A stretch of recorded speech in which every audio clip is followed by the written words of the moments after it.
وعلى أهل بيته الطيبين الطاهرين المعصومين الذين ذهب الله عنهم الرجس وطهرهم تطهيرا.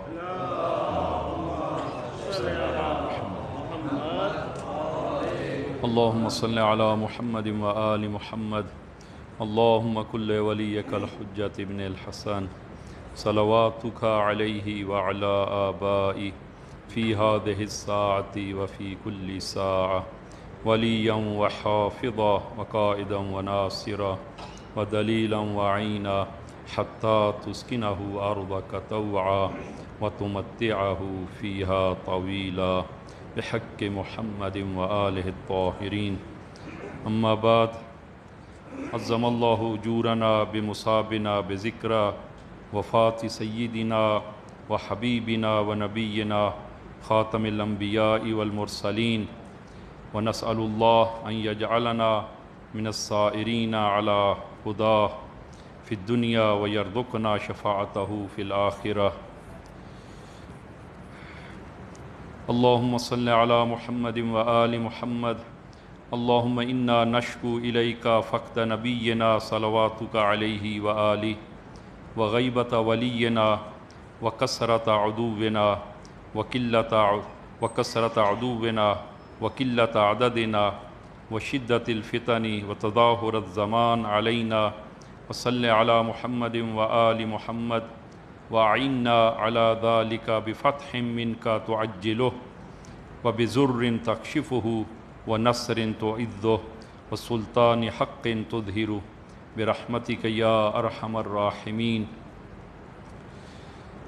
سب سے پہلے امام زمان اجل اللہ تعالیٰ فرجہ الشریف کی خدمت میں اور آپ تمام عزیزان اور عالم اسلام بلکہ عالم انسانیت کو آج کے دن کی مناسبت سے کہ جو اسلام میں بہت بڑا دن ہے کہ رسول گرامی اسلام کے وجود مبارک سے ہم محروم ہوئے ہیں، کہ رسول گرامی اسلام کی رحلت آج کے دن اور سبت اکبر رسول خدا امام حسن صلوات اللہ وسلام علیہ کی شہادت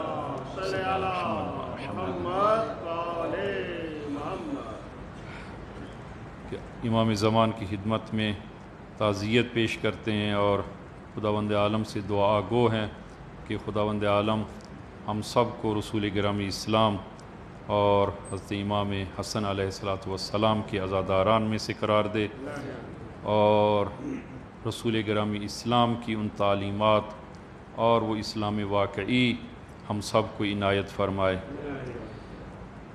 لہذا عزیزاً، آج کی مناسبت سے کہ رسول گرامی اسلام کی اس رحلت کے موقع پر ایک حدیث آپ عزیزان کے سامنے وہ پیش کریں گے کہ البتہ اس ضمن میں بہت ساری احادیث ہمارے پاس موجود ہیں کہ جس میں رسول گرامی اسلام نے اپنے بعد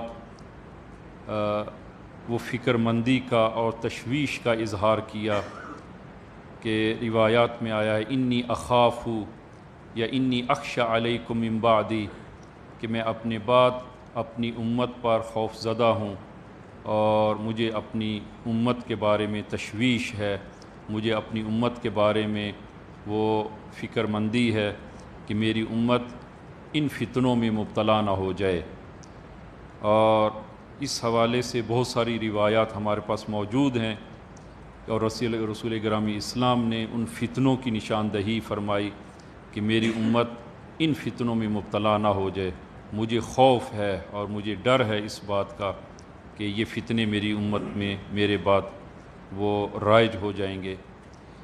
کہ جناب انس بن مالک اس روایت کو نقل کرتے ہیں، فرماتے ہیں کہ میں رسول گرامی اسلام کی خدمت میں حاضر ہوا جب کہ رسول گرامی اسلام ایک حصیر پر کہ ایک چٹائی پر آرام فرما تھے. وَهُوَ نَائِمٌ عَلَى حَصِيرٍ قَدْ أَثَّرَ فِي جَنبِهِ، کہ آپ حصیر پر آرام فرما تھے کہ اس حصیر کے اثر آپ کے بدن مبارک پر بھی ظاہر تھا. جس طرح کہ انسان اگر ایک سخت چیز پر اگر لیٹا ہو تو انسان کے بدن پر اس کے آثار باقی رہ جاتے ہیں کچھ دیر کے لیے۔ قد اثر فی جنبہ، کہ آپ کے بدن مبارک پر اس حصیر کے نشانات پڑ چکے تھے۔ تو جب بیدار ہوئے تو میں آپ کی خدمت میں حاضر ہوا اور سلام عرض کیا، تو دیکھتا ہوں کہ آپ حضرت کی آنکھوں سے آنسو جاری ہیں اور آپ گریہ فرما رہے ہیں۔ میں نے عرض کیا یا رسول اللہ، آپ گریہ کیوں فرما رہے؟ تو فرمایا اے انس قد اقترب اجلی، فرمایا کہ میرا سفر آخرت بہت قریب ہے، البتہ کہ میں اپنی اس سفر آخرت کے لیے میں گریہ نہیں کر رہا، کہیں یہ خیال نہ کرنا کہ مجھے وہ اپنی موت کے بارے میں گریہ ہے اور موت کی وجہ سے گریہ کر رہا ہوں، بلکہ میں خوشحال ہوں، اس سفر آخرت پر خوشحال ہوں۔ وَلَيْسَ شَيْءٌ أَحَبَّ إِلَيَّ مِنَ الْمَوْتِ، فرمایا کہ موت سے زیادہ پسندیدہ چیز میرے لیے کوئی اور نہیں ہے، اس لیے کہ اس موت کے ذریعے دو لقاء مجھے حاصل ہوں گے، ایک لقاء خدا حاصل ہوگا، اور وَقَدْ طَالَ شَوْقِي إِلَىٰ لِقَاءِ الْأَنْبِيَاءِ مِنْ قَبْلِ، اور دوسرا مجھے اپنے سے پہلے انبیاء کی ملاقات نصیب ہوگی، لہٰذا میرا یہ گریہ وہ موت کی وجہ سے نہیں ہے۔ تو جناب انس بن مالک عرض کرتے ہیں کہ یا رسول اللہ، تو پھر آپ کا یہ گریہ کس وجہ سے ہے؟ تو آپ نے فرمایا کہ میں اپنے بعد اپنی اس امت کے بارے میں خوف زدہ ہوں، مجھے اپنی امت کے بارے میں پریشانی ہے اور فکر مند ہوں کہ میری امت میں میرے جانے کے بعد کینہ ظاہر ہو جائے گا۔ البتہ کہ اس ضمن میں بہت ساری روایات ہیں کہ کینہ ظاہر ہو جائے گا، اور یہ اسی طرح آپ نے ملاحظہ کیا کہ رسول گرامی اسلام کی زندگی میں یہ کینہ ظاہر نہیں ہوا، رسول گرامی اسلام کی رحلت کے فوراً بعد امت میں یہ کینہ ظاہر ہو گیا، اور فرمایا کہ مجھے آئندہ آنے والے حالات سے وہ فکر ہے اپنی امت کے بارے میں۔ عزیزاً، یہ انسان کا کسی چیز کے بارے میں فکر مند ہونا یہ ایک طبیعی چیز ہے کہ اگر انسان اپنی اولاد کے بارے میں فکر مند ہوتا ہے کہ مثلا جو ہے وہ فرض کریں کہ اولاد گھر سے باہر جاتی ہے، جوان بیٹا ہے اور گھر سے باہر کسی دوسرے شہر میں وہ تعلیم کے لیے جاتا ہے، تو باپ جو ہے وہ فکر مندی کا اظہار کرتا ہے کہ میرا بیٹا، مجھے اپنے بیٹے کے بارے میں فکر مندی ہے، پریشان ہوں۔ کیوں پریشان ہے؟ کہ متدین ہے، دیندار ہے، مجھے اس کی نماز کی خوف نہیں ہے کہ وہ بے نمازی ہو جائے، نہ، وہ نمازی ہے، تعلیم کا بھی خوف نہیں ہے کہ محنتی ہے، لیکن مجھے خوف ہے کہ یہ سادہ ہے، بالکل سادہ ہے، اور کہیں ایسا نہ ہو کہ برے دوست اس کی صحبت میں، یہ برے دوستوں کی صحبت میں وہ چلا جائے اور وہ اس کو گمراہ نہ کر دیں۔ انسان فکر مند ہوتا ہے جب علم ہوتا ہے اپنی اولاد کے بارے میں، چونکہ علم ہے لہذا فکر مندی کا اظہار کرتا ہے کہ مجھے فکر مندی ہے اس بارے میں، فلاں چیز کے بارے میں۔ آپ مثلا سفر کے لیے نکلتے ہیں اور گاڑی میں جب سفر کرتے ہیں تو کہتے ہیں کہ مجھے اپنی گاڑی کے بارے میں کہ اس کا انجن صحیح ہے اور باقی چیزیں صحیح ہیں، لیکن اس کے ٹائر کمزور ہیں، مجھے اس بارے میں فکر ہے، کہیں ایسا نہ ہو کہ راستے میں کچھ مشکل پیش آ جائے۔ انسان فکر مندی کا اظہار کرتا ہے۔ رسول گرامی اسلام بھی اپنے بعد اس امت کے بارے میں فکر مندی کا وہ اظہار فرماتے ہیں کہ مجھے اپنی وہ اس بارے میں فکر مند ہوں کہ بہت ساری روایات ہیں کہ ایک روایت میں فرمایا کہ اخاف علیکم استخفافا بالدین، مجھے خوف ہے کہ میرے بعد میری امت اور لوگ وہ دین کو سبق اور بے اہمیت قرار دیں گے، دین کو اہمیت نہیں دیں گے۔ اسی طرح فرمایا کہ مجھے فکر ہے اپنی امت کے بارے میں کہ میری یہ امت اور امت کے لوگ کہ وہ معرفت کے بعد ضلالت اور گمراہی میں مبتلا نہ ہو جائیں۔ الضلال بعد المعرفہ، معرفت کے بعد ضلالت میں مبتلا نہ ہو جائیں۔ کیوں؟ اس لیے کہ رسول گرامی اسلام وہ اس امت کی تربیت رسول گرامی اسلام کے عہدے ہے، اور یا ایک حدیث کے مطابق کہ رسول خدا پدر امت ہیں، امت کے باپ ہیں، اور وہ حدیث معروف حدیث فرمایا کہ انا و علی ابوا ہذہ الامہ، میں اور علی اس امت کے باپ ہیں۔ اور ایک باپ کو اپنی اولاد کے بارے میں وہ فکر مند ہوتا ہے کہ کہیں ایسا نہ ہو کہ میری یہ اولاد وہ گمراہی کا شکار ہو جائے۔ لہٰذا رسول گرامی اسلام نے تقریباً ہمارے پاس 20 سے زیادہ روایات ہیں کہ جس میں رسول گرامی اسلام نے اپنے بعد اسی خوف کا اظہار فرمایا، اور ان میں سے ایک روایت آپ عزیزان کی خدمت میں وہ آج وہ پیش کرنا ہے۔ لہذا اگر رسول گرامی اسلام فکر مندی کا اظہار کرتے ہیں تو ہمیں توجہ کرنا ہوگی، امت کو توجہ کرنا ہوگی کہ رسول گرامی اسلام نے اس کا پہلے سے وہ اظہار کیا ہے، اور رسول گرامی اسلام نے اس کے بارے میں وہ بیان کیا ہے۔ اس لیے کہ رسول گرامی اسلام قرآن کریم کی اس تعبیر کے مطابق سورہ نساء نمبر 41 فرمایا فَكَيْفَ إِذَا جِئْنَا مِن كُلِّ أُمَّةٍ بِشَهِيدٍ وَجِئْنَا بِكَ عَلَىٰ هَؤُلَاءِ شَهِيدًا۔ رسول گرامی اسلام تمام پر گواہ ہیں، اور اس امت کے اعمال پر اور اس امت پر گواہ ہوں گے قیامت کے دن۔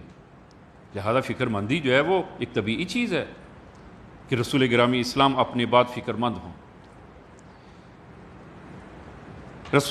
اس حدیث کو بھی جناب وہ انس بن مالک نے ذکر کیا ہے کہ وہ فرماتے ہیں کہ میں رسول گرامی اسلام کے ہمراہ مدینہ سے باہر ہم نکلتے ہیں، امیر المومنین بھی علی بن ابی طالب علیہ الصلاۃ والسلام بھی ہمارے ہمراہ ہیں، کہ رسول گرامی اسلام ایک باغ کے قریب پہنچے، اور باغ بہت خوبصورت باغ اور میوے سے لدا ہوا باغ۔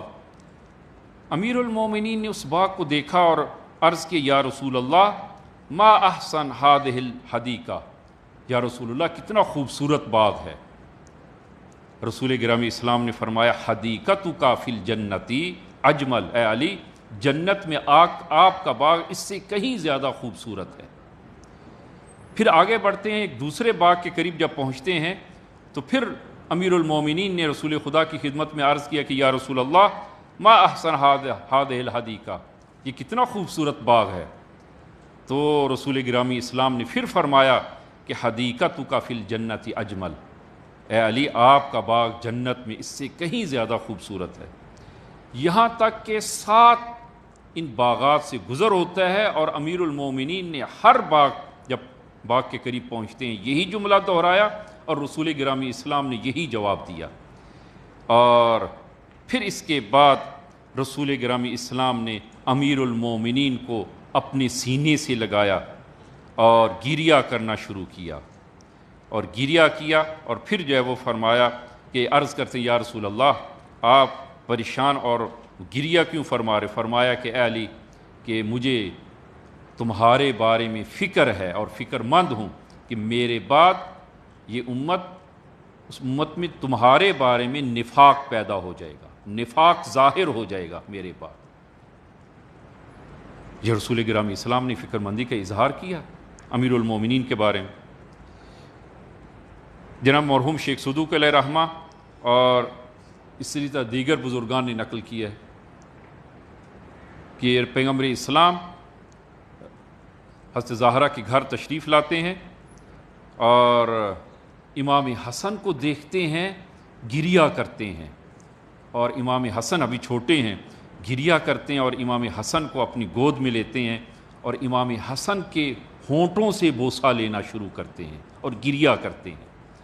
بی بی نے جب پوچھا کہ بابا جان آپ گریہ کیوں کر رہے ہیں، تو آپ نے کچھ نہ فرمایا۔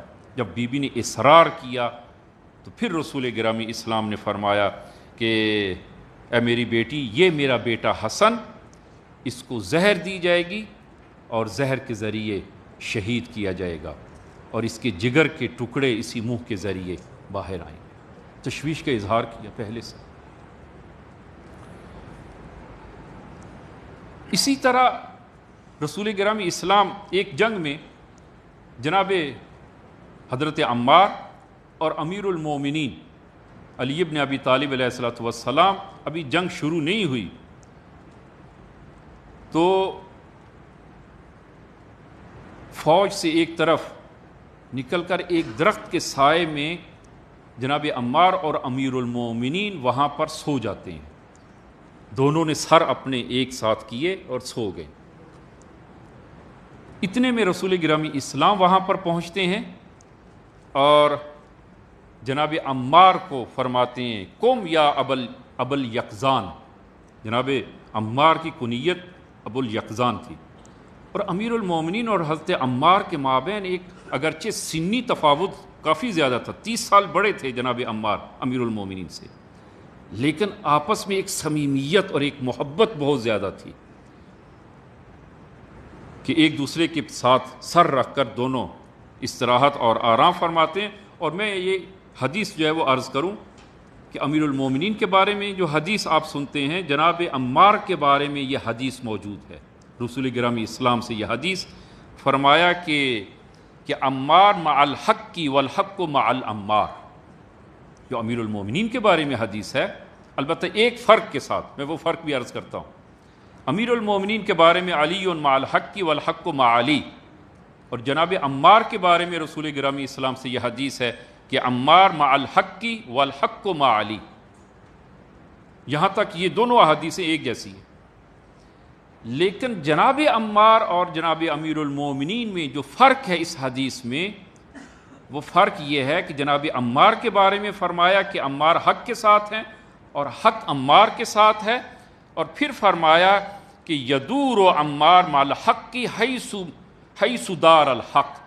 عمار وہیں پر جاتے ہیں جہاں پر حق ہوتا ہے، یعنی جناب عمار وہ حق کے گرد ہیں، جہاں پر حق ہوگا وہاں پر عمار ہوں گے، حق کے پیچھے ہیں جناب عمار. لیکن امیر المومنین کے بارے میں یہ تعبیر نہیں. امیر المومنین کے بارے میں فرمایا کہ علی مع الحق کی والحق مع علی یدور الحق کی مع علی حیث ما دار علی، کہ حق ادھر ہی جاتا ہے جدھر علی جاتے ہیں. نعرہ حیدری، محمد والے محمد صلوات. یعنی جناب عمار حق محور ہیں اور جناب امیر المؤمنین حق علی محور ہے، حق علی کے گرد گھومتا ہے. یہ تو بنیادی فرق ہے، لیکن پہلے حدیث کا پہلا حصہ دونوں میں ایک جیسا ہے.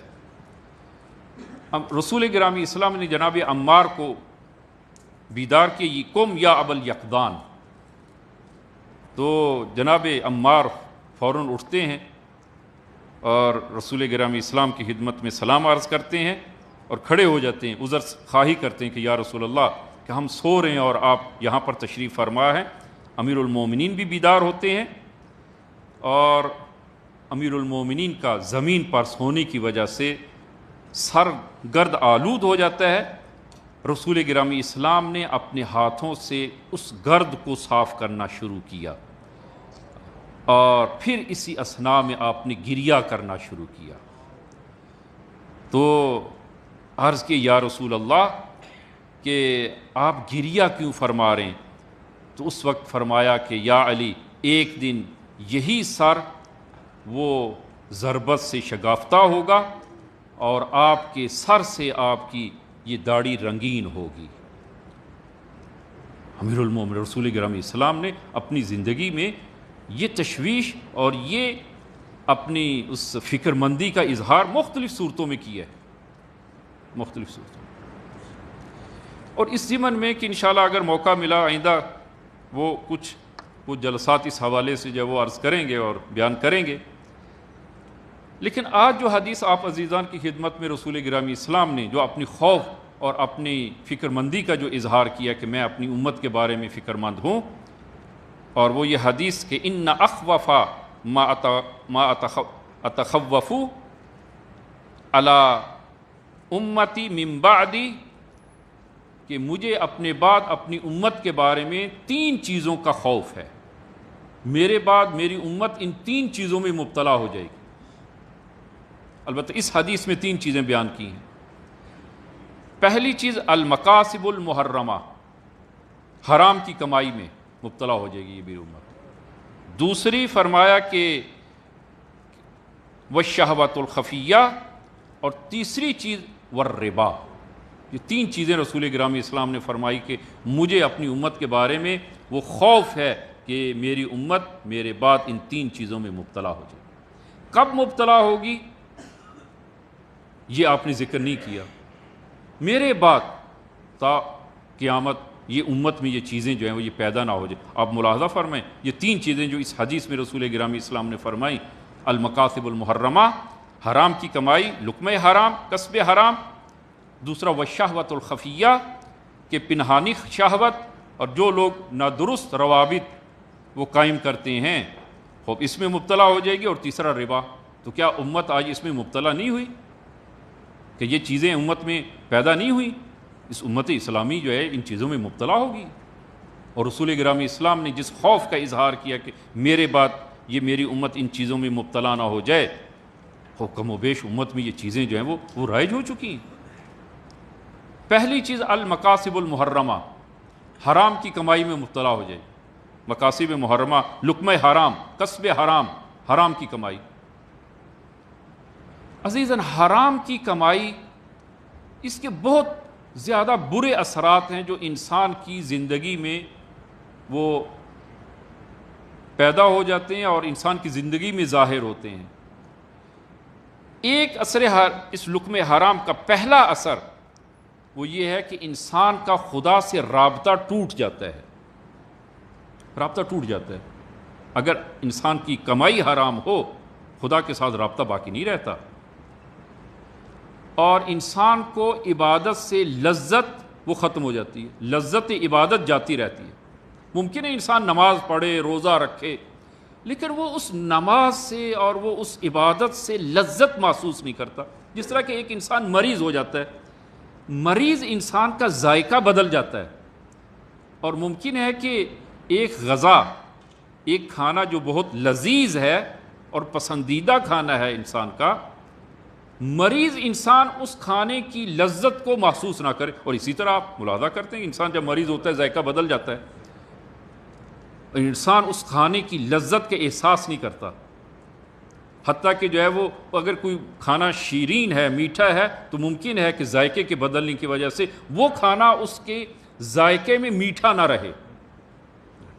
عزیزاً اسی طرح ہے حرام کی کمائی سے انسان ممکن ہے نماز پڑھے، روزہ رکھے، دیگر عبادات کو بجا لائے، لیکن وہ جو عبادت کی معنویت ہے، جو لذت ہے، اس لذت سے محروم ہو جاتا ہے. یہ پہلا اثر ہے حرام کی کمائی کا جو انسان میں ظاہر ہوتا ہے. دوسرا اثر لقمہ حرام سے کساوت قلبی آتی ہے. انسان کا دل سخت ہو جاتا ہے، قسی القلب ہو جاتا ہے حرام کی کمائی سے. اور جب انسان قسی القلب، سخت دل ہو جاتا ہے، تو بڑی آسانی سے وہ گناہوں میں مبتلا ہو جاتا ہے، اور اس کے اندر وہ رأفت و محبت ختم ہو جاتی ہے انسان کے اندر. قسی القلب جب ہو جائے، انسان سخت دل ہو جاتا ہے، تو رأفت و محبت جو ہے وہ انسان کے دل سے جاتی رہتی ہے. یہ تیسرا اثر حرام کی کمائی کا کہ انسان میں حرام کی کمائی کا تیسرا اثر یہ ہے کہ گناہ انسان کے لیے ہلکا ہو جاتا ہے. گناہ کرنا اس کے لیے آسان ہو جاتا ہے. دوسرے الفاظ میں انسان کے اندر لقمہ حرام کی وجہ سے انسان کے اندر غیرت ختم ہو جاتی ہے. غیرت نہیں رہتی، حساسیت اس کے اندر ختم ہو جاتی ہے، زائل ہو جاتی ہے. اور جب انسان کے اندر غیرت ختم ہو جائے، انسان مختلف گناہوں کا آرام سے ارتکاب کرتا ہے، اس لیے کہ غیرت نہیں ہے، اس میں حساسیت نہیں ہے گناہ کے حوالے سے. لہذا گناہوں میں وہ معصیت اور گناہ میں جا گرتا ہے، اور احساس اس کو شرمندگی نہیں ہوتی، وہ گناہ کرنے میں شرمندگی نہیں ہے. اور اس کا یہ اثر ہے لقمہ حرام کے من جملہ آثار میں سے ہی اس کا ایک اثر ہے. چوتھا اثر، انسان کی دعا مردود ہو جاتی ہے، رد ہو جاتی ہے، دعا قبول نہیں ہوتی. من جملہ دعا کے مردود ہونے اور دعا قبول نہ ہونے کے اسباب میں سے ایک سبب وہ لقمہ حرام ہے. لقمہ حرام. حضرت موسیٰ علی نبینا علیہ الصلوۃ والسلام میقات پہ جب تشریف لے جاتے اور تو دیکھا کہ ایک شخص جو ہے وہ بڑے گریہ و زاری کے ساتھ خدا کے حضور دعا کرتا ہے، اور ایک مدت سے وہ دعا کر رہا ہے، لیکن اس کی دعا قبول نہیں ہو رہی. حضرت موسیٰ کو دکھ ہوا اور خدا کی بارگاہ میں عرض کیا خدایا کہ وہ بندے خدا اتنی مدت سے وہ دعا کر رہا ہے، خدایا اس کی دعا قبول نہیں ہو رہی، اس کی دعا کو قبول فرما۔ ارشاد ہوا موسیٰ ہرگز اس کی دعا قبول نہیں ہوگی، وہ پوری زندگی دعا کرتا رہے، اس کی دعا قبول نہیں ہوگی۔ خدایا کیوں؟ فرمایا اس لیے کہ اس کے شکم میں لقمہ حرام ہے، لقمہ حرام ہے، لقمہ حرام کے ساتھ دعا قبول نہیں ہوگی۔ یہ دوسرا، یہ من جملہ چوتھا اثر ہے لقمہ حرام کا۔ لقمہ حرام قرآن میں ایک تعبیر آئی ہے اکالون للسحت، سحت سین ہا اور تا، سحت، قرآن نے مال حرام کو سحت سے تعبیر کی ہے۔ سحت جو ہے وہ شراب کا پیسہ، خنزیر کا پیسہ، اسی طرح یہ لقمہ حرام بھی، اس کو بھی سحت کہا ہے قرآن نے، یہ سحت ہے۔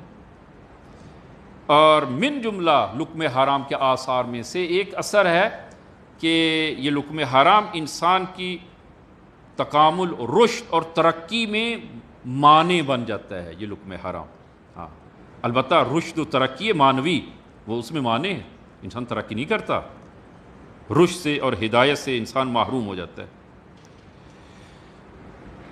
لہذا یہ عزیزان یہ موضوع جو ہے وہ بہت اہم اور دقیق موضوع ہے کہ جس کی طرف رسول گرامی اسلام نے اپنے بعد تشویش کا اظہار کیا اور فکر مندی کا اظہار کیا کہ مجھے خوف ہے کہ میری امت اس گناہ میں اور اس چیز میں مبتلا نہ ہو جائے، المکاسب المحرمہ، حرام کی کمائی میں مبتلا نہ ہو جائے، لقمہ حرام میں مبتلا نہ ہو جائے۔ اور لقمہ حرام کا یہ اس قدر یعنی یہ اہم موضوع ہے کہ ائمہ ہدیٰ علیہم الصلوۃ والسلام کہ اسلام میں توبہ کا دروازہ ہمیشہ کے لیے کھلا ہے، ہمیشہ کے لیے کھلا ہے، لیکن لقمہ حرام ایک ایسی چیز ہے کہ ممکن ہے کہ انسان کے لیے توبہ کا دروازہ بند ہو جائے، توبہ کا دروازہ بند ہو جائے۔ معصوم کی خدمت میں امام صادق علیہ الصلوۃ والسلام یا امام باقر علیہ الصلوۃ والسلام سے شخص جب وہ عرض کرتا ہے، ایک بوڑھا شخص امام کی خدمت میں حاضر ہوتا ہے اور عرض کرتا ہے یا ابن رسول اللہ میری پوری زندگی لقمہ حرام پہ گزری ہے، بنی امیہ کے دربار میں وہ کارگزار اور کارمند تھا، ایک عامل تھا، اس کی کوئی ڈیوٹی ہوگی اور وہاں سے اس کو ماہانہ جو حقوق ملتے ہیں مال حرام، غصبی مال ہے، مال حرام ہے، اور پوری زندگی کہتا ہے کہ میں نے اسی پہ گزاری ہے۔ تو حل لی من توبہ، کہ میرے لیے کوئی توبہ کا دروازہ ہے، کیا میری توبہ قبول ہوگی؟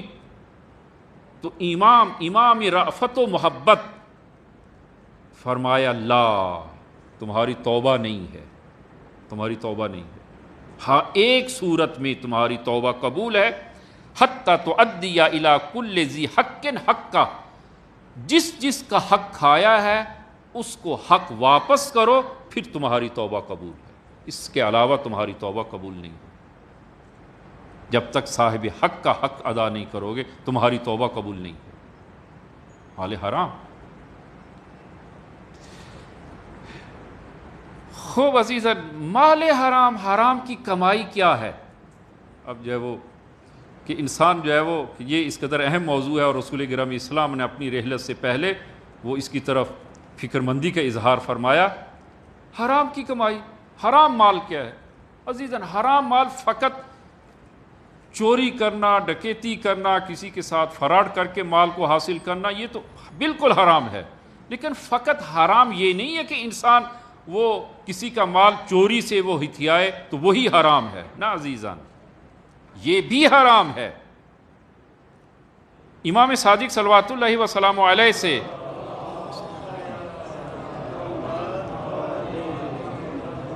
اس حدیث میں آپ دقت فرمایا کہ چور فقط وہ نہیں ہے کہ جو گھر میں ڈکیتی کرے، کسی میں دکان میں ڈکیتی کرے اور وہاں سے مال نکالے اور ہتھیائے، وہی فقط چور ہے۔ فرمایا کہ السراق ثلاثۃ، چور تین قسم کے لوگ چور ہیں، تین قسم کے لوگ، السراق ثلاثہ۔ پہلا آپ نے فرمایا مانع الزکوٰۃ، جو زکوٰۃ ادا نہیں کرتا، جو زکوٰۃ ادا نہیں، جس کے مال میں زکوٰۃ واجب ہے اور وہ زکوٰۃ ادا نہیں کرتا۔ البتہ وہ میں یہ ساتھ عرض کرتا چلوں کہ زکوٰۃ فقہ امامیہ میں زکوٰۃ وہ مخصوص چیزوں پر واجب ہے، کرنسی نوٹ جو ہے اس پر زکوٰۃ نہیں ہے۔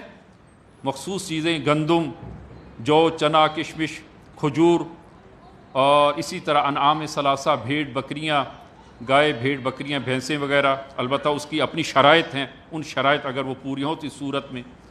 اور اسی طرح وہ درہم و دینار، آج کل درہم و دینار یعنی سکے، سونے اور چاندی کے وہ سکے جو رائج الوقت، سکہ رائج الوقت ہوں، وہ ان پہ زکوٰۃ واجب ہے۔ البتہ آج کل سکہ رائج الوقت نہیں ہے، درہم و دینار کرنسی کی شکل میں ہے، نوٹ کی شکل میں ہے، تو نوٹ میں فقہ اہل بیت میں زکوٰۃ واجب نہیں، لیکن باقی چیزوں میں گندم، جو، کشمش، کھجور، ماشاءاللہ جو کسان ہیں جن کی زمینیں ہیں اور جو فصلیں کاشت کرتے ہیں، خوب گندم ان کے پاس ہے، گندم ہے، جو ہے، کھجور ہے، کشمش وغیرہ ہے، خوب اس صورت میں اس میں زکوٰۃ واجب ہے۔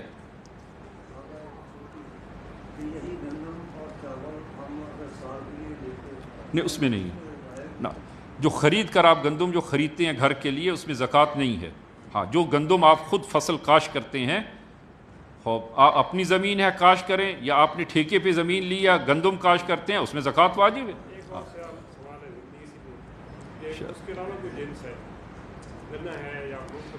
یہ میں نے چیزیں جو عرض کی ہیں کہ گندم اور جو، کھجور، کشمش، ان پہ زکوٰۃ واجب ہے، باقی چیزیں جو ہیں وہ چاول ہے یا دیگر فصلیں ہیں ان پہ زکوٰۃ نہیں ہے۔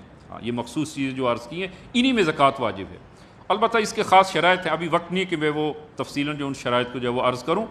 تو یہ زکوٰۃ جس پہ زکوٰۃ واجب ہے اور وہ زکوٰۃ ادا نہیں کرتا، فرمایا یہ سارق ہے، یہ چور ہے۔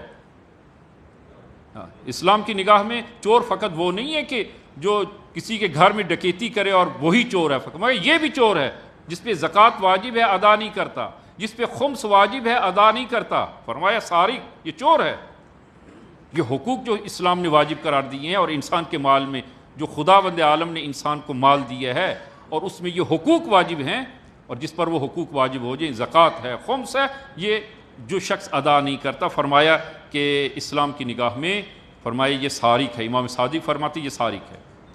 اب ملاحظہ فرمائیں سالبہ انصاری، یہ واقعہ کئی مرتبہ عرض کیا ہے۔ سالبہ انصاری کہ ایک معمولی انسان، اس بچے کو جو ہے نا وہاں سے اس کا محمد والے محمد صلوات اللہ صلی اللہ علیہ وسلم۔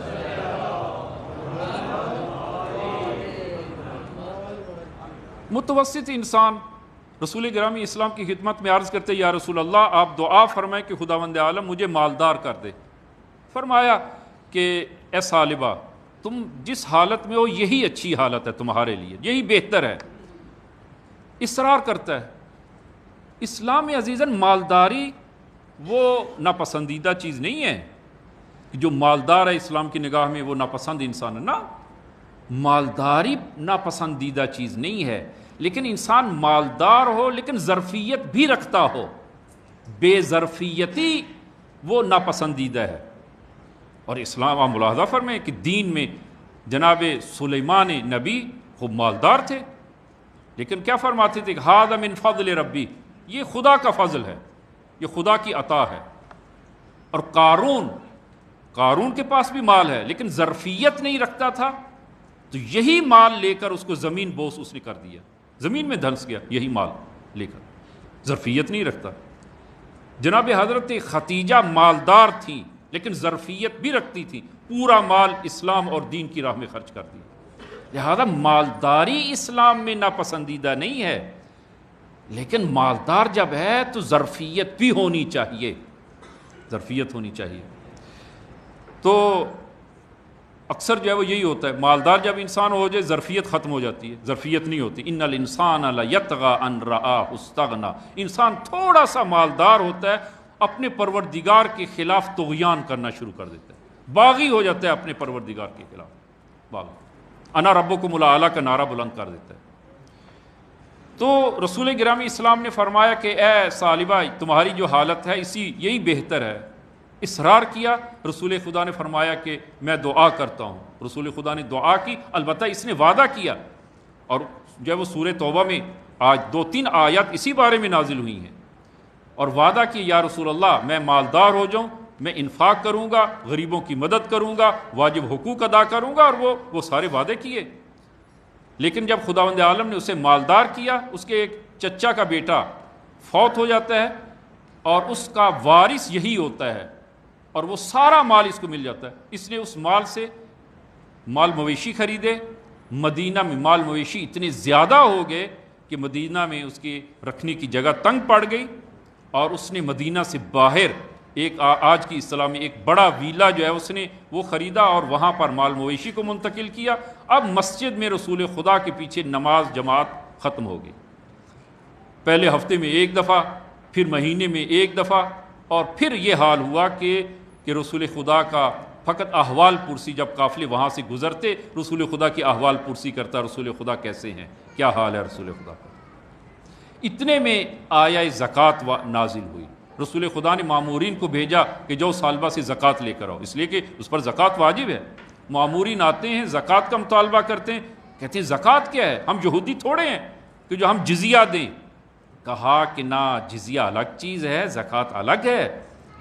ہاں، یا مثلا جو ہے وہ آج کل حکومت جو ٹیکس جو ہے وہ کاٹ لیتی ہے، ہر چیز میں جو ہے وہ ٹیکس لگا دی ہیں، تو یہ جو ٹیکس یہ خمس نہیں ہے، یہ زکوٰۃ نہیں ہے. آپ یہ نہیں کہہ سکتے کہ جناب کہ ہم ٹیکس ادا کرتے ہیں لہذا ہم خمس ادا نہیں کرتے، زکوٰۃ ادا نہیں کرتے. زکوٰۃ الگ چیز ہے، ٹیکس جو ہے وہ الگ چیزیں ہیں، دونوں ایک نہیں ہیں.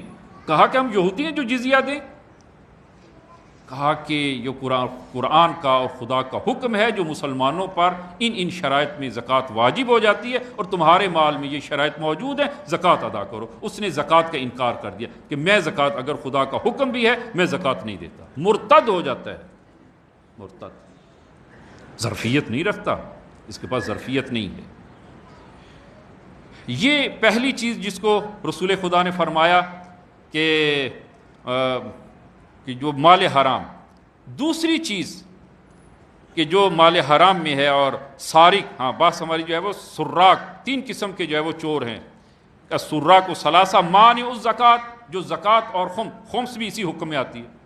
جس پر خمس واجب ہے، زکوٰۃ واجب ہے، ادا نہیں کرتا، فرمایا کہ یہ سارق ہے. دوسرا وہ مستحل و محور النساء،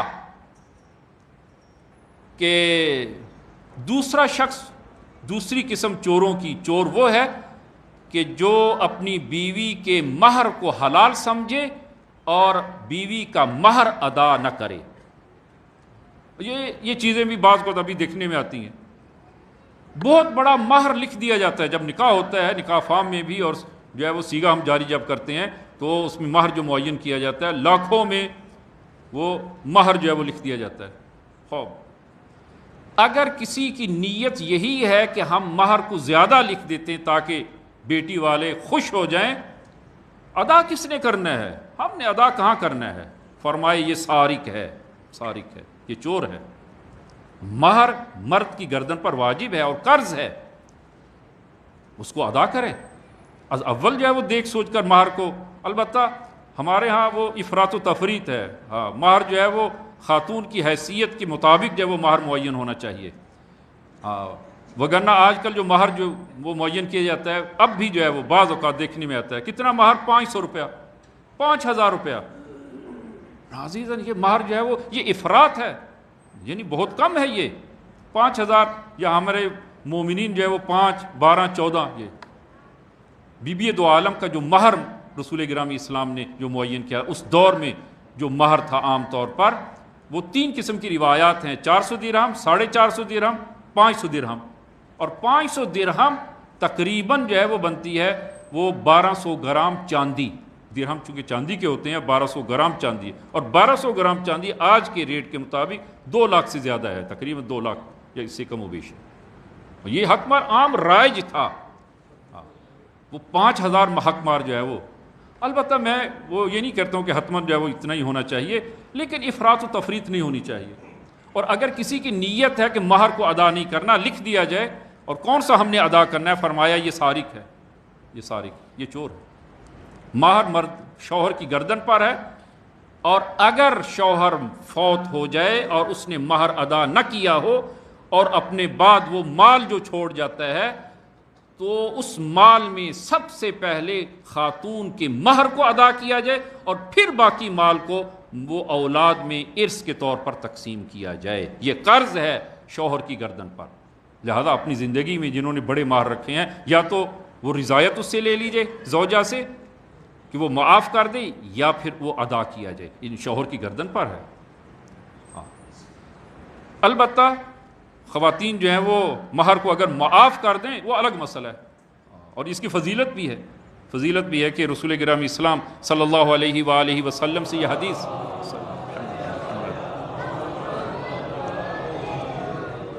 فرمایا کہ ثلاث من النساء یرفع اللہ عنہن عذاب القبر، 3 قسم کی خواتین ایسی ہیں کہ خداوند عالم نے ان سے عذاب قبر کو اٹھا لیا ہے، ان کو عذاب قبر نہیں ہوگا ایسی خواتین کو۔ اور وَيَكُونُ مَحْشَرُهُنَّ مَعَ فاطمہ بنت محمد صلی اللہ علیہ وآلہ، اور ان کا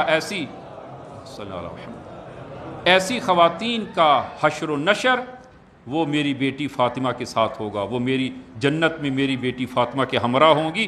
پہلی خاتون امرأۃ صبرت علی غیرت زوجہا، کہ وہ خاتون جو اپنے شوہر کی غیرت پر صبر کرے، اپنی شوہر کی غیرت پر صبر کرے، فرمایا کہ یہ میری بیٹی فاطمہ کے ہمراہ ہوگی جنت میں۔ ہاں، میری بیٹی وہ اپنے شوہر کی غیرت پر، البتہ وہ اب یہ ممکن ہے سخت جو ہے وہ باتیں ہو جائیں کہ آج کل معاشرہ وہ شوہر کی غیرت اب نہیں رہی، بہت کم ہو گئی ہے، بہت کم ہو گئی ہے کہ شوہر چاہتا ہے کہ اس کی زوجہ حجاب کے ساتھ باہر نکلے۔ خاتون صبر کرے یعنی وہ اپنی شوہر کی غیرت پر صبر کرے، حجاب کے ساتھ باہر نکلے۔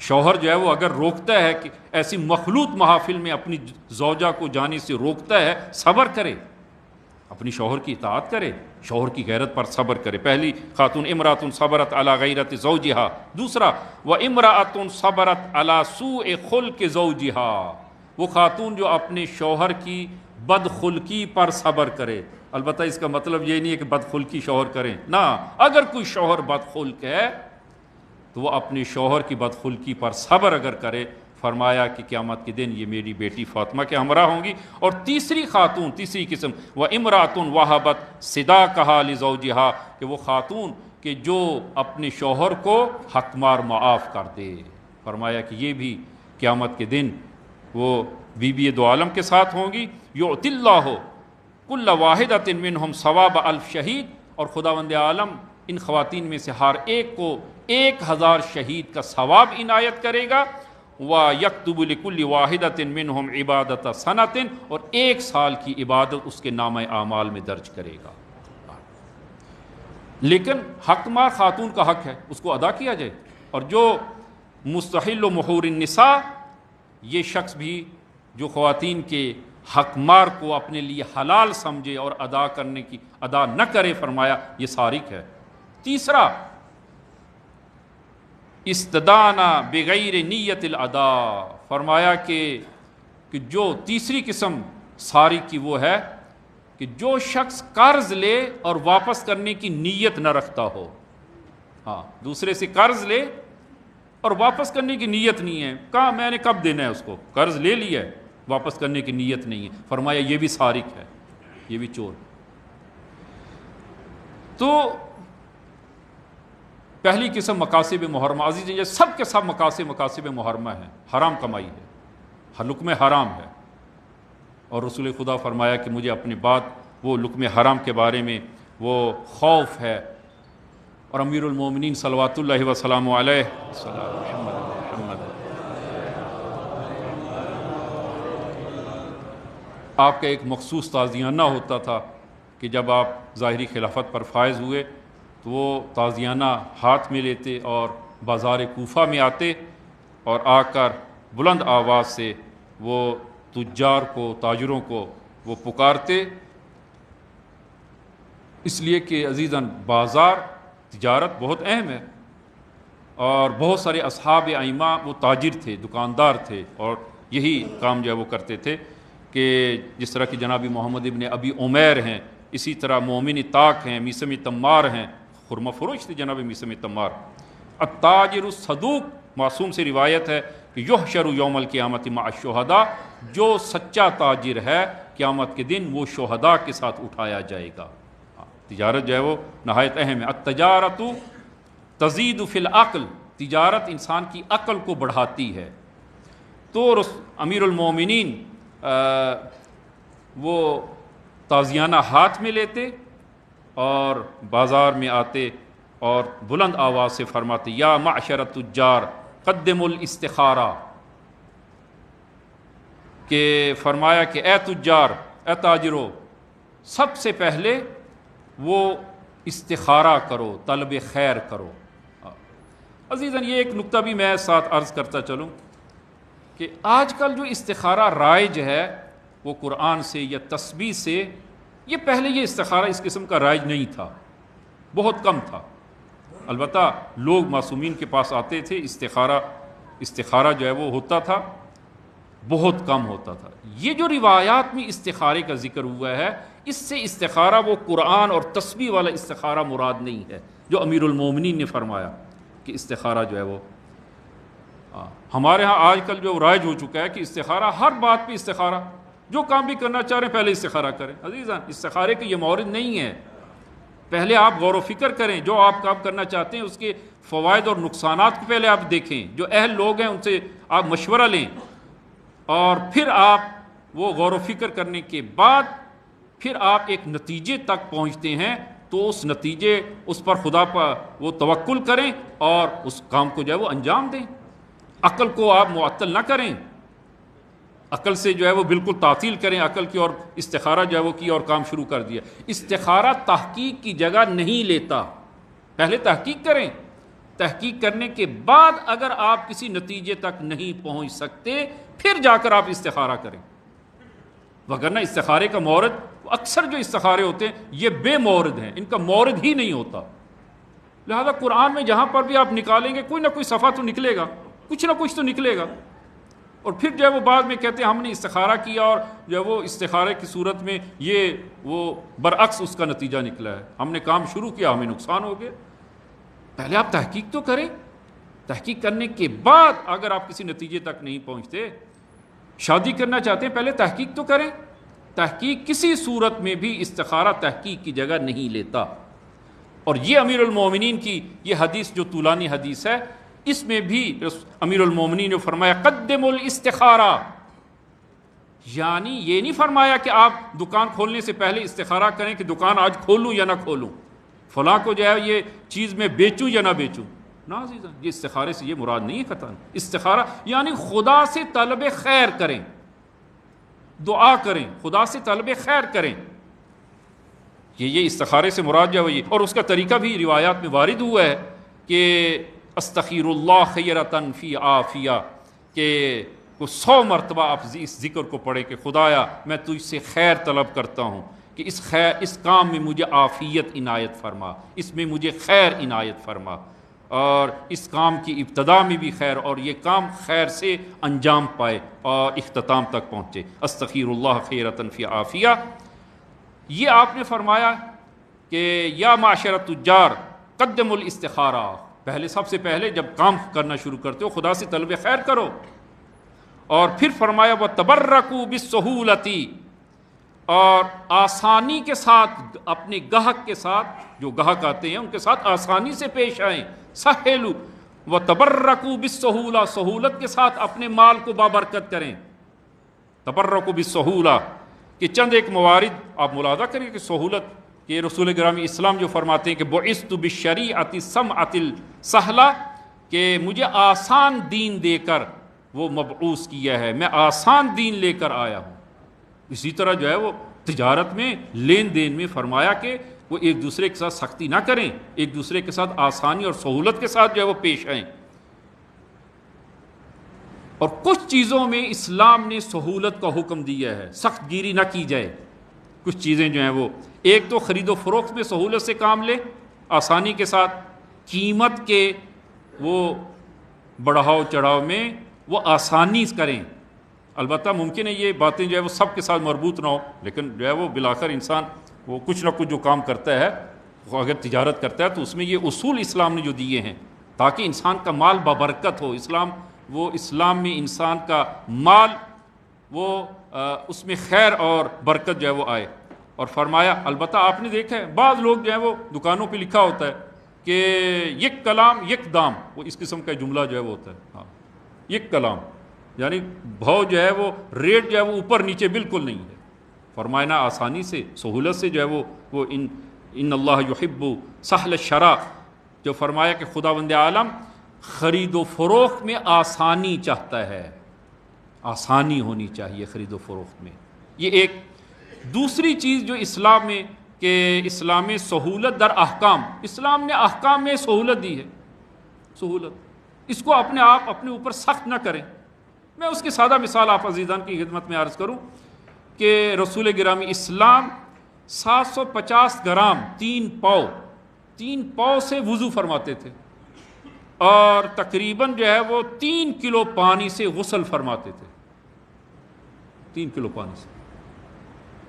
لیکن ہمارے ہاں جو ہے وہ کیا ہے، وہ غسل کرتے ہوئے پورا وہ حمام اور وہ کیا اسے کہتے ہیں کہ وہ گیزر میں جو پانی ہے وہ بالکل خالی ہو جاتا ہے، تب بھی جو ہے وہ غسل کامل نہیں ہوتا، ہاں اطمینان نہیں ہوتا غسل کا۔ سہولت، آسانی، یہ دو۔ اور تیسری چیز فرمائی کہ جہاں پر اسلام سہولت چاہتا ہے، باہمی روابط میں سہولت سے کام لے، باہمی روابط سے سہولت سے جو ہے وہ کام لیا جائے۔ اگر کسی نے ناسزا کہی ہے تو ایک کی 2 نہ سنائیں، ہاں آپ کا اس کا عمل اور آپ کا عمل جو ہے وہ فرق ہونا چاہیے۔ اگر جو ہے وہ کسی نے ناسزا کہی ہے، سلام کر کے گزر جائیں۔ اب وقت نہیں رہا کہ میں اہل بیت علیہ الصلوۃ والسلام کی سیرت سے جو ہے وہ عرض کروں کہ امیر المومنین نے کس طرح کہ کسی نے ناسزا کہی اور امیر المومنین نے کیسا برتاؤ کیا اس کے ساتھ۔ اگر کوئی ناسزا بھی کہتا ہے، سلام کہہ کے گزر جائیں، اور روابط میں آسانی جو ہے وہ پیدا کریں، سخت گیری نہیں ہونی چاہیے۔ بیٹی یا بیٹے کی شادی ہے، عام طور پر جو ہے وہ روابط میں وہ سخت گیری اور آسانی کی مثال جو ہے وہ کہ بیٹے یا بیٹی کی شادی ہے تو بعض لوگ جو ہے وہ فرض کریں کہ کسی کو ذرا لیٹ دعوت دی ہے، کسی عزیز کو، رشتہ دار کو، خوب وہ اسی پہ ناراض ہے، اور کئی سال ناراضگی اسی بات پر جو ہے کہ مجھے سب سے آخر میں وہ اطلاع دی گئی ہے، سب سے آخر میں مجھے وہ کارڈ جو ہے وہ بھیجا ہے، یا مثلا جو ہے وہ کہ فلانی کو دعوت میں فلاں اچھی جگہ پر بٹھایا اور مجھے جو ہے وہ ایک نامناسب جگہ پہ بٹھایا ہے، فلانی کو ایک اچھی گاڑی میں اور مجھے جو ہے وہ ایک عام گاڑی میں بٹھایا ہے۔ عام طور پر یہی ہوتے ہیں مسائل۔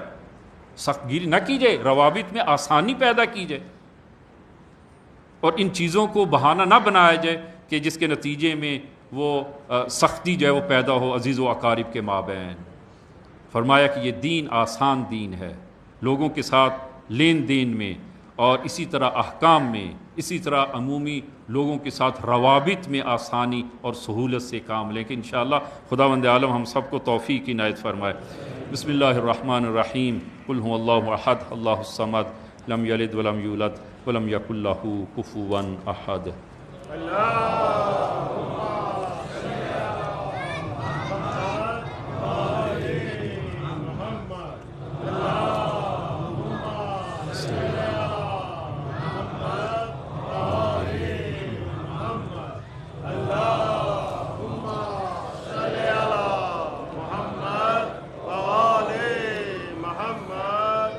بسم اللہ الرحمن الرحیم، الحمد للہ رب العالمین، والصلاة والسلام علی محمد وآلہ الطیبین الطاہرین المعصومین، اللہم صل علی محمد المصطفیٰ، اللہم صل علی علی المرتضیٰ، اللہم صل علی فاطمة الزہراء، اللہم صل علی الحسن المجتبیٰ، اللہم صل علی الحسین الشہید بکربلا، اللہم صل علی علی ابن الحسین، اللہم صل علی محمد ابن علی، اللہم صل علی جعفر ابن محمد، اللہم صل علی موسیٰ ابن جعفر، اللہم صل علی علی ابن موسیٰ الرضا، اللہم صل علی محمد ابن علی، اللہم صل علی علی ابن محمد، اللہم صل علی الحسن العسکری، اللہم صل علی القائم المہدی، اللہم صل علی محمد وآل محمد وعجل فرجہم وسہل مخرجہم۔ اوصیکم ونفسی بتقوی اللہ۔ عزیزان میں خطبہ دوم میں بھی اپنے آپ کو اور آپ عزیزان کو تقوی الہی کی وصیت کرتا ہوں کہ انشاءاللہ خداوند عالم یہ تقوی ہم سب کو عنایت فرمائے۔ آج جس ذات کی رحلت ہے یہ شہادت ہے رسول گرامی اسلام کہ آپ کی سیرت کو آپ ملاحظہ فرمائیں کہ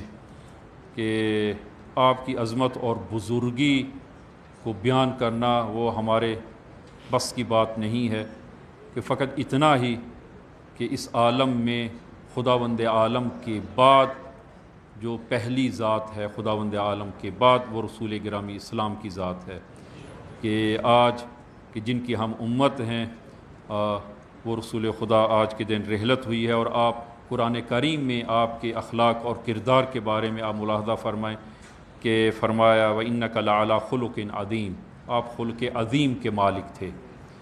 اور قرآن میں کہیں پر بھی خداوند عالم نے رسول خدا کو نام لے کر نہیں پکارا، جب بھی پکارا ہے یا ایہا الرسول، یا ایہا النبی، یا ایہا المزمل، یا ایہا المدثر، دوسرے انبیاء کو نام لے کر پکارا ہے، یا عیسیٰ، یا موسیٰ، اور دیگر انبیاء کا نام لیا ہے، لیکن رسول خدا کا پورے قرآن میں جب پکارا ہے رسول خدا کو خداوند عالم نے نام نہیں لیا، اگرچہ نام ہے رسول خدا کا لیکن پکارنے کی صورت میں نہیں ہے پورے قرآن میں۔ اور یہ خطاب جو خداوند عالم نے رسول گرامی اسلام کو عنایت فرمایا کہ انک لعلی خلق عظیم، امام صادق صلوات اللہ وسلام علیہ صلی اللہ علیہ محمد وعلی محمد،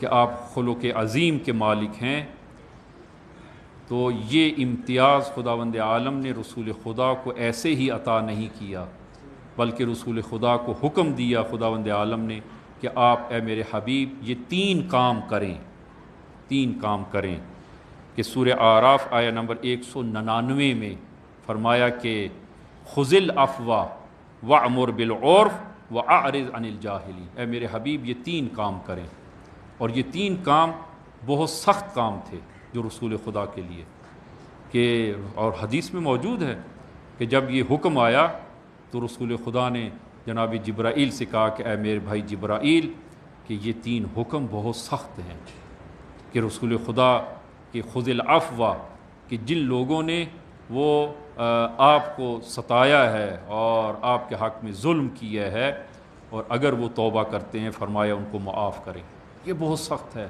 رسول خدا کے لیے، کہ جس غلام نے وہ آپ کے چچا کا کلیجہ نکال کر وہ چبایا اور جس غلام نے مارا ان کو معاف کرنا اور قاتل کو معاف کرنا آسان نہیں ہے، اور اسی طرح باقی اور مثالیں جو ہے وہ، لیکن حکم ہے خذ العفو، آپ معاف کریں جو گناہ گار ہیں، اس لیے کہ رسول خدا کے مد مقابل تین قسم کے لوگ ہی ہیں، یا تو فرمایا کہ جو یا خطا کار ہیں فرمایا ان کو معاف کریں، اور جو ناآگاہ ہیں ان کو آگہی دیں، وَأْمُرْ بِالْعُرْفِ، اور جو ناآگاہ ہیں ان کو آگہی دیں، اور جو جاہل ہیں فرمایا کہ جو جاہل ہیں ان سے آپ وہ متعرض نہ ہوں اور ان سے آپ اسی طرح گزر جائیں، ان سے نہ الجھیں اور ان سے گزر جائیں، کہ خذ العفو وأمر بالعرف وأعرض عن الجاہلین۔ جب آپ نے ان تین احکام پر عمل کیا تو اس وقت خداوند عالم نے فرمایا وَإِنَّكَ لَعَلَىٰ خُلُقٍ عَظِيمٍ، اے میرے حبیب آپ خلق عظیم کے مالک ہیں، اور یہی ایک امتی کی وہ یہ صفت ہونی چاہیے، خذ العفو وأمر بالعرف وأعرض عن الجاہلین۔ وہ حدیث کا جو امیر المومنین سے میں نے وہ حدیث جو ہے وہ ایک مرور فقط وقت نہیں رہا کہ میں اس کو تفصیلاً جو ہے وہ عرض کروں، کہ فرمایا یا معشر التجار اتقوا اللہ، اے لوگو تقوی اختیار کرو، تاجروں کو حکم دیا۔ جب امیر المومنین بازار کوفہ میں آتے تازیانہ ہاتھ لے کر اور تجار کو پکارتے تو تمام تاجر جو ہے وہ دکانوں سے نکل کر باہر آ جاتے اور امام کی کلام کو غور سے سنتے، تو آپ نے پہلا جملہ فرمایا کہ اتقوا اللہ، تقوی اختیار کرو، اور پھر فرمایا قدموا الاستخارہ، سب سے پہلے خدا سے طلب خیر کرو، وتبرکوا بالسہولہ، اور وہ اپنے مال کو سہولت کے ذریعے بابرکت بناؤ، واقتربوا من المبتاعین، اور جو آپ کے گاہک ہیں ان کے قریب ہوں. ایسا آپ کا رویہ نہیں ہونا چاہیے کہ گاہک آپ سے دور بھاگے. یعنی آپ کے اخلاق، آپ کی وہ کردار سے، وہ عام طور پر جو ہے وہ بطور مثال، تاکہ یہ مطلب جو ہے وہ آپ کو سمجھ میں آئے، واضح ہو سکے، کہ کپڑے کی دکان پر جائیں تو عام طور خواتین جو ہے وہ زیادہ کرتی ہیں. ایک تھان ایک کپڑا اتروایا کھول کے، جو ہے وہ اس طرح کھول کے دیتے ہیں، وہ چیک کیا، دیکھا نہیں یہ نہیں پسند، دوسرا تیسرا چوتھا، بالآخر جو ہے کچھ نہیں خریدا، جو ہے وہ چلے گئی. یہاں پر عام طور پر جو ہے وہ بعض اوقات دکاندار جو ہے وہ کیا آتا ہے، تو وہ غصے میں آ جاتا ہے کہ بھئی کچھ خریدنا نہیں تھا، کہ 4-5 تھان جو ہے وہ ویسے ہی کھلوا دیے ہیں. فرمایا نا، قدموا من المبتاعین، جو آپ کے گاہک ہیں وہ ان کو جو ہے وہ خوش آمدید کہیں، ان کے ساتھ اچھے رویے سے پیش آئیں. اور پھر فرمایا وَتَزَيَّنُوا بِالْحِلْمِ، اور اپنے آپ کو حلم سے مزین کریں. ایک تاجر جو ہے وہ حلیم ہونا چاہیے. گاہک جو ہے وہ 2-4 چیزیں اگر جو ہے وہ اس نے اتروائی ہیں، دیکھی ہیں، خوب نہیں خریدتا، وہ پسند نہیں آتی یا قیمت زیادہ ہے، تو انسان آپے سے باہر نہ ہو جائے. تزینوا بالحلم وتناہوا عن الیمین، اور فرمایا قسم کھانے سے، وہ قسم نہ کھاؤ، مال بیچتے ہوئے قسم نہ کھاؤ. وجانب الکذب، اور جھوٹ نہ بولو، مال بیچتے ہوئے جھوٹ سے دوری اختیار کرو. وتجافوا عن الظلم، اور عام طور پر یہ ہوتا ہے کہ جو ہے وہ قسم کھائی جاتی ہے کہ میں نے جو ہے وہ کہ میری یہ قیمتیں خرید سے بھی کم ہے، آپ قیمت دے رہے. بس اس نے جو ہے وہ گاہک نے جو قیمت بتائی ہے وہ عام طور پر کہتے ہیں کہ نہ، یہ میری قیمتیں خرید سے بھی کم ہے، ساتھ قسم بھی. اور قرآن نے جو ہے وہ روکا ہے قسم کھانے سے. اہل بیت سچی بات پر بھی قسم نہیں کھاتے تھے، مالی امور میں سچی بات پر بھی قسم نہیں کھائی، چاہیے کہ انسان جو ہے وہ جھوٹی بات پر قسم کھائے. وَتَجَافَوْا عَنِ الظُّلْمِ، ظلم سے دوری اختیار کرو. جب مال بیچتے ہو تو اس صورت میں وہ اجحاف نہ کرو، قیمت اتنی زیادہ نہ لو کہ جو ظلم شمار ہو. اور پھر فرمایا وَأَنصِفُوا الْمَظْلُومِينَ، مظلومین کے ساتھ انصاف کرو. وَلَا تَقْرَبُوا الرِّبَا، ربا کے قریب نہ جاؤ. وَأَوْفُوا الْكَيْلَ وَالْمِيزَانَ، ناپ تول پورا کرو، پورے ناپ تول کے ساتھ دو. کپڑا جو ہے وہ جب وہ ناپتے ہو اس کے ساتھ وہ کھینچ کر نہ ناپو، تاکہ 1 انچ 2 انچ جو ہے وہ کھینچ کر ناپا جائے، 1-2 انچ کم ہو جائے گا. ہاں، اسی طرح باقی چیزوں میں ناپ تول جو اس کو پورا کرو. وَلَا تَبْخَسُوا النَّاسَ أَشْيَاءَهُمْ، اور لوگوں کو وہ ان کا مال کم نہ دو. اور وَلَا تَعْثَوْا فِي الْأَرْضِ مُفْسِدِينَ، اور زمین پر فساد نہ پھیلاؤ. اور آخری حدیث جو ہے وہ میں وہ عرض کروں کہ عام طور پر جو ہے وہ قسم وغیرہ جو ہے وہ کھائی جاتی ہے، اسے روکا ہے. اور فرمایا کہ یہ رسول خدا سے حدیث ہے، من باع واشترى فلیحفظ 5 خصال. فرمایا کہ جب تم خرید و فروخت کرتے ہو تو 5 چیزوں کا خیال کرو. اگر یہ 5 چیزیں نہیں ہیں، ایسے شخص سے خرید و فروخت نہ کرو. اور وہ 5 چیزیں کہ وَإِلَّا، اگر یہ 5 صفات نہ ہو، وَإِلَّا فَلَا يَشْتَرِيَنَّ وَلَا يَبِيعَنَّ، اس سے چیز نہ خریدو، اس کو نہ بیچو. الربا، اگر معاملہ ربوی ہے، فرمایا کہ یہ معاملہ انجام نہ دو، یہ نہ خریدو. اور اسی طرح والحلف، قسم نہ کھاؤ، وکتمان العیب، اور جب مال تم بیچتے ہو اور اس مال میں عیب ہے، کوئی نقص ہے، اس کو نہ چھپاؤ. وہ عام طور پر جو ہے وہ پھل فروٹ اور سبزی وغیرہ جو ہے وہ نیچے وہ ذرا نرم قسم کی اور داغی مال، اور اوپر اچھا جو ہے وہ سجا کے، اور جب مشتری کو اور خریدار کو جب دیا جاتا ہے تو نیچے سے جو وہ داغی مال دیا جاتا ہے، دکھایا کچھ اور ہے اور دیا کچھ اور دیا جا رہا ہے. فرمایا عیب کو نہ چھپاؤ. یا مثلا جو ہے وہ فرض کریں کہ گاڑی وغیرہ انسان بیچتا ہے، معاملہ ہے، اس گاڑی میں عیب ہے، اس کو نہ چھپاؤ، ولا اس کی قیمت کم آپ کو جو ہے وہ ملتی ہو، عیب کو نہ چھپاؤ. والحمد اذا باع، عجیب جملے جو ہیں وہ، اور یہ چیزیں ہمارے معاشرے میں رائج ہیں، جس کی رسول گرامی اسلام نے وہ خوف کا اظہار فرمایا اپنی رحلت سے پہلے. فرمایا کہ جب تم بیچتے، عام طور پر یہی ہوتا ہے، جب انسان اپنی کوئی چیز بیچتا ہے تعریفوں کے پل باندھتا ہے. ہاں، یہ چیز جو ہے وہ یہ اتنی جو ہے وہ یہ صفات ہیں. فرمایا کہ نہ کرو. والحمد اذا باع، کہ جب بیچا جائے مال کو اس وقت تعریف نہ کرو. والذم اذا اشترى، اور جب کوئی انسان مال خریدتا ہے اس کی مذمت کرتا ہے، یہ گاڑی، یہ مال، اس میں تو یہ ہے، یہ نقائص ہے. ہاں، فرمایا کہ نہ، اگر کوئی عیب ہے اس عیب کو نہ چھپاؤ. جب تم اپنا مال بیچ رہے ہو تو اس وقت جو ہے وہ اس کی تعریفیں نہ کرو، وہ ایسی تعریفیں، ایسی صفات جو اس مال میں نہیں ہے وہی تعریفیں کرنا شروع کی جائے اور اس کے مطابق جو ہے انسان بیچ دے، یہ مال حرام ہو جائے گا۔ اور جب انسان خریدتا ہے تو اس میں جو نقص نہیں ہے، جو عیب نہیں ہے، وہ عیب بھی اس میں جو ہے وہ نکالتا ہے۔ فرمایا کہ یہ نہ کرو، مال حرام ہو جائے گا۔ عزیزاً، یہ آج ایک جملہ جو وہ ہم نے فقط جو وہ عرض کیا، المقاصب المحرمہ، جس کی رسول خدا نے تشویش کی ہے، کہ انشاءاللہ خداوند عالم ہم سب کو توفیق عنایت فرمائے کہ رسول خدا کہ وہ دین اور وہ اسلام جو رسول خدا اس 23 سالہ زندگی میں وہ جس زحمت اور مشکل کے ساتھ وہ ہم تک یہ دین اور یہ معارف ہم تک جو وہ پہنچائے ہیں، کہ ہمیں صحیح معنوں میں ان معارف الہیہ اور معارف محمدی خداوند عالم ہم سب کو عنایت فرمائے۔ خدا امام زمان کے ظہور میں تعجیل فرما، ہم سب کو ان کے یار و انصار میں محشور فرما۔ خدایا ہمیں صحیح معنوں میں دین و اسلام کا پابند فرما۔ خدایا بحق زہرا، بحق امیر المومنین کے امام حسن صلوات اللہ وسلم علیہ کی شہادت ہے، خدایا کہ ہم سب کو امام حسن کی وہ سیرت اور وہ کردار عنایت فرما۔ خدایا دشمنان اہل بیت اگر قابل ہدایت نہیں ہے نیست و نابود فرما۔ خدایا ہم سب کو، ہماری اولاد اور نسلوں کو ہم وہ مخلص ترین شیعیان امیر المومنین میں سے قرار دے۔ خدایا ہم سب کا خاتمہ بخیر فرما۔ بسم اللہ الرحمن الرحیم، انا اعطیناک الکوثر